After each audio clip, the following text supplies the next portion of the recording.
चंपक बाल कहानी। प्रतापनगर एक बहुत ही संपन्न राज्य था।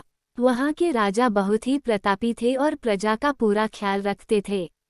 राजा ने पूरे जीवन प्रजा की मन से सेवा की थी, लेकिन अब वो बूढ़े हो चले थे तो मन में बड़ी दुविधा थी कि उनके बाद राज्य को कौन चलाएगा। राजा साहब के 3 बेटे थे।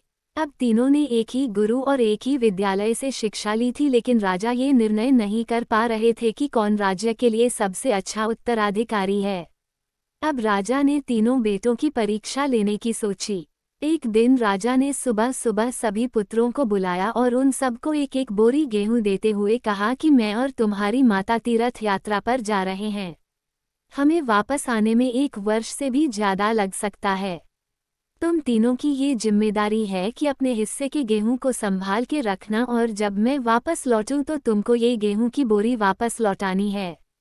ऐसा कहकर राजा और रानी तीर्थ यात्रा पर चल दिए। सबसे बड़े बेटे से सोचा, ये गेहूं की बोरी पिताजी को वापस लौटानी है तो इसे मैं तिजोरी में बंद कर देता हूँ। जब पिताजी आएंगे तो वापस दे दूंगा। यही सोचकर उसने गेहूं की बोरी तिजोरी में रखवा दी ताकि एक दाना भी इधर उधर ना हो। दूसरे बेटे से सोचा कि तिजोरी में तो गेहूं सड़ जाएंगे, मैं इन गेहूं को खेत में डलवा देता हूं जिससे गेहूं की अच्छी फसल होगी और पिताजी को 1 बोरी की बजाय कई बोरी गेहूं दे सकूंगा। अब उसने ना गेहूं के लिए अच्छा खेत देखा और ना ही अच्छी उपजाऊ जमीन देखी और ना ही खेत की घास फूस को साफ कराया। बस ऐसे ही एक बंजर जमीन पर गेहूं डलवा दिए और कभी उनकी देखभाल करने नहीं आया। उसे लगा कि अब अपने आप फसल आ जाएगी। तीसरा बेटा ज्यादा समझदार था। उसने अपने मित्र के साथ मिलकर एक अच्छा खेत देखा जो बहुत उपजाऊ था। फिर उसकी मिट्टी बदलवाई, वहां घास फूस की सफाई कराई और फिर विधिनुसार गेहूं के दाने खेत में बो दिए। पूरी लगन और मेहनत से खेत की हिफाजत की, समय पर खाद पानी सब कुछ दिया।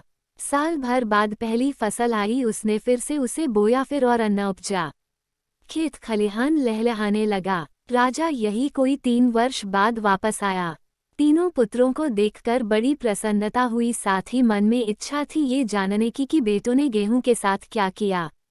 पहले पुत्र ने जैसे ही तिजोरी खोल के दिखाई, अंदर से बहुत बुरी बदबू आ रही थी, सब कुछ सड़कर राख हो चुका था। पिता ने कहा, ये अन्न है जिससे हम सबका जीवन चलता है और तुम इसकी देखभाल नहीं कर पाए, तुम क्या राज्य संभालोगे। अब दूसरा बेटा पिता को उस जगह पर ले गया जहां उसने गेहूं को डलवाया था। वहां जाकर देखा तो जंगल था, बड़ी बड़ी घास फूस खड़ी थी। गेहूं का तो नामो निशान ही नहीं था। राजा बहुत नाराज हुआ और उसे भी राज्य का उत्तराधिकारी बनाने से मना कर दिया। अब तीसरा पुत्र पिता को अपने खेतों पर ले गया। वाह, दूर से ही एक अलग खुशबू आ रही थी। गेहूं की फसल लहलहा रही थी, चारों तरफ हरियाली और जीवन था, और उस खेत से 50 बोरी से भी ज्यादा गेहूं उत्पन्न हो चुका था और आज भी खेत में फिर से फसल खड़ी थी। राजा का मन देखकर बहुत प्रसन्न हुआ और राजा ने तीसरे बेटे को अपने राज्य का उत्तराधिकारी बनाने का निर्णय लिया। दोस्तों, उस राजा की तरह भगवान ने भी हमें कुछ गेहूं संभाल के रखने को दिए हैं। वो गेहूं है हमारा जीवन, जिसे हम बेकार के कामों में नष्ट कर देते हैं।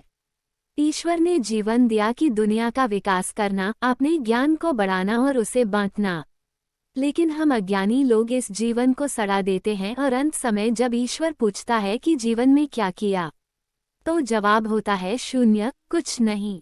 अपने मन की जमीन को साफ करिए, उसमें जो घास फूस है वो हटाइए, मन में जो ईर्ष्या, गुस्सा और व्यसनों को हटाइए और अच्छाई के बीज बोइए। फिर ईश्वर आपसे बेहद खुश होंगे। धन्यवाद। चैनल को सब्सक्राइब करें और वीडियो को लाइक करके जाएं।